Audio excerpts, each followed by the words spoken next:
I'm Alicia Mikolasik-Kurtz, an emergency doctor based in California, and this is Real Talk, a place where doctors and other healthcare professionals tell stories about their human experiences working in medicine. On today's episode, we'll hear a story from Jayne Cook, an emergency department PA in Kansas City, Missouri. Jayne's story was recorded live at a small Real Talk session in Chicago, Illinois. Do you ever think about how you got where you are? Like right now, living in this city, or going to this school, working in this specific job. There was a time when choosing a career in healthcare was a pretty uneventful and consistent story. You were smart, did well in school, liked science, wanted a respectable career, and so, for example, you became a doctor. You go to college as a pre-med, attend medical school, complete residency, and voila, doctor, just like all the other doctors. These days, though, it's not so much like that. Many people working in healthcare took a far more windy road to get here, with inspiration and guidance from all kinds of experiences they had before they ever picked up a stethoscope or put on a pair of scrubs. And then, how did they decide exactly what to become? There's so much more in healthcare than being a doctor or a nurse. How does one choose to become a respiratory therapist, for example, or a hospital case manager, or an advanced provider like a physician assistant or PA, or a nurse practitioner? For some, life's random events sort of slowly push us along until we find ourselves where we're pretty sure we're supposed to be without being 100% sure how we got there. For others, the universe seems to play a far more organized role in the matter, presenting signs and patterns that we can't ignore. And then one day, it just hits you.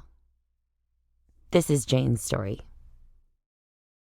So I have worked as a PA in emergency medicine for almost 18 years. And during that time, I've seen some pretty crazy stuff and I've met some really interesting people.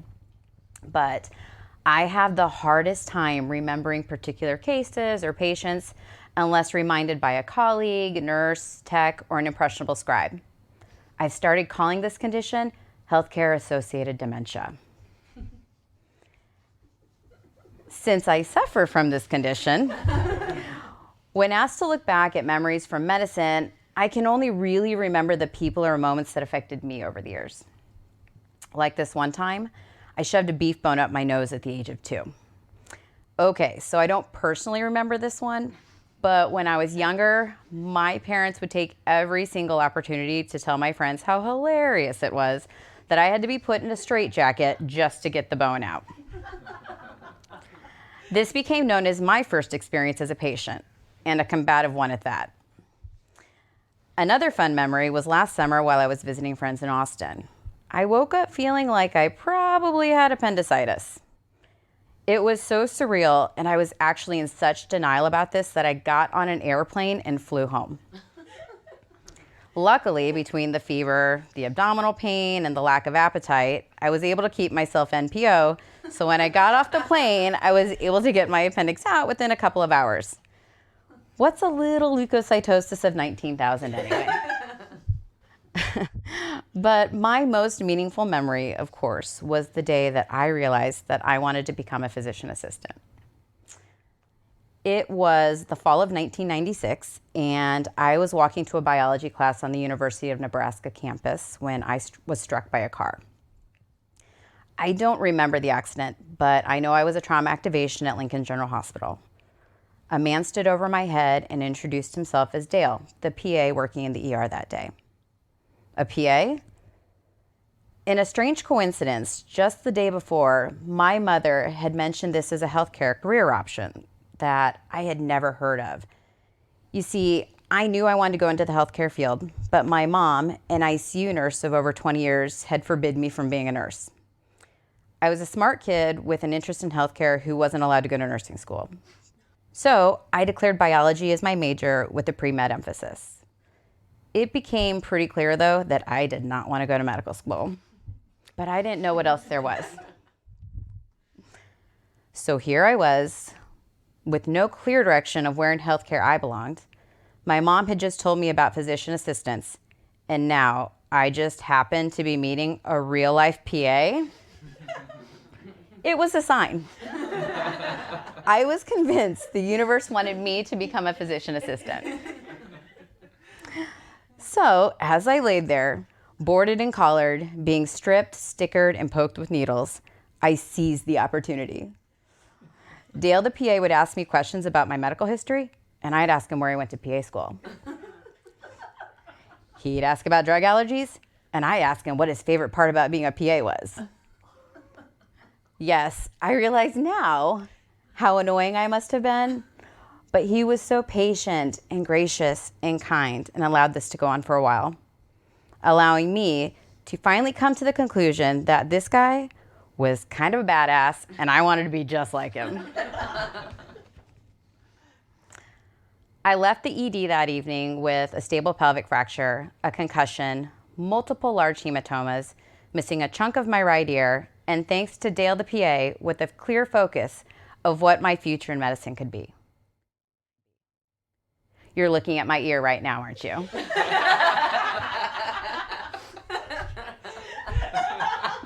It's still there.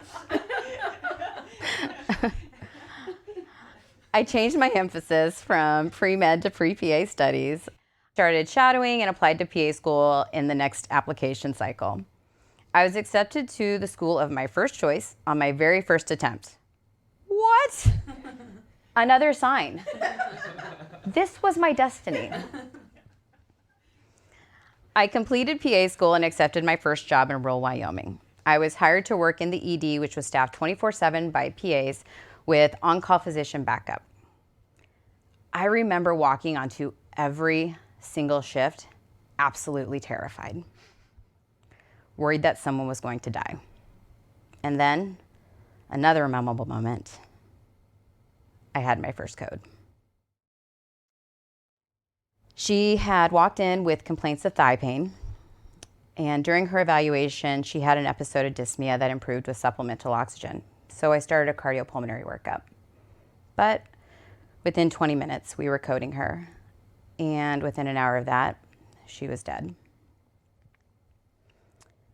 I walked out of the bay and burst into tears. And then I did what any other self-respecting professional would do at 2:30 in the morning. I called my mom.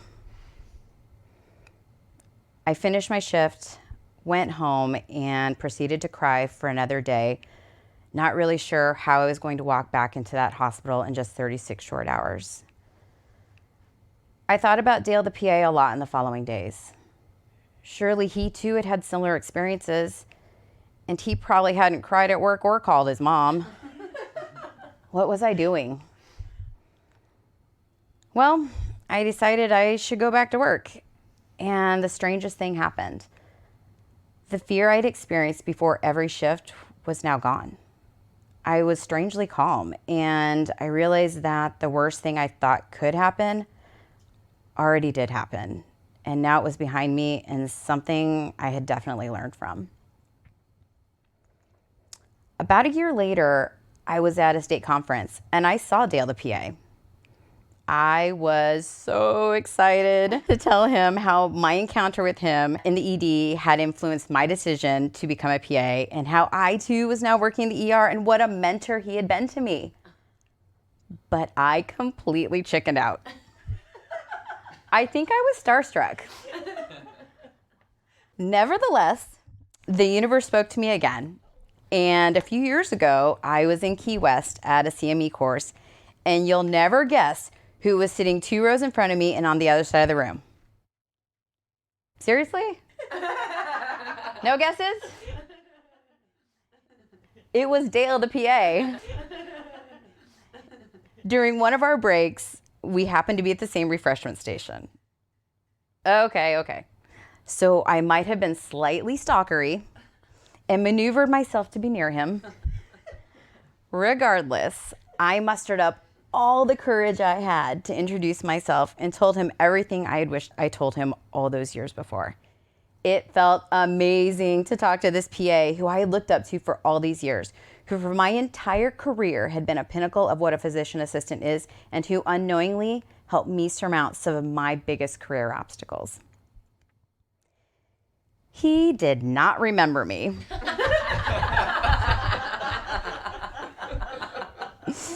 And that's okay.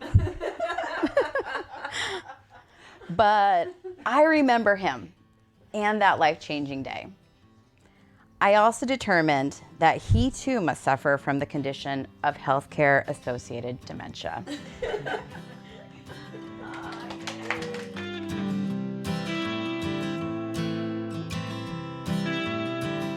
Like Jayne, we can all remember those signs that first brought us to medicine, or those people we met and those decisions we made that led us down the path to where we are now. The reasons that we felt inspired to devote our lives to caring for patients. Who or what inspired you to go into medicine or to choose the career and life path that you chose? What are some early moments that stood out to you from your first days on the job? And how did you get over that initial fear and uncertainty? Like Jayne with her mom, who do you call when you're feeling helpless or need to be brought back up? If you have a story that you want to share with Real Talk, or you want more information about our program, email us at realtalk@vituity.com or follow us on Instagram at real.talk.podcast. Special thanks to Jayne Cook for sharing her story with us, to the team at Vituity for supporting this podcast, to Marco Gonzalez, our sound engineer, and to all of you for listening. I'm Alicia, and this is Real Talk.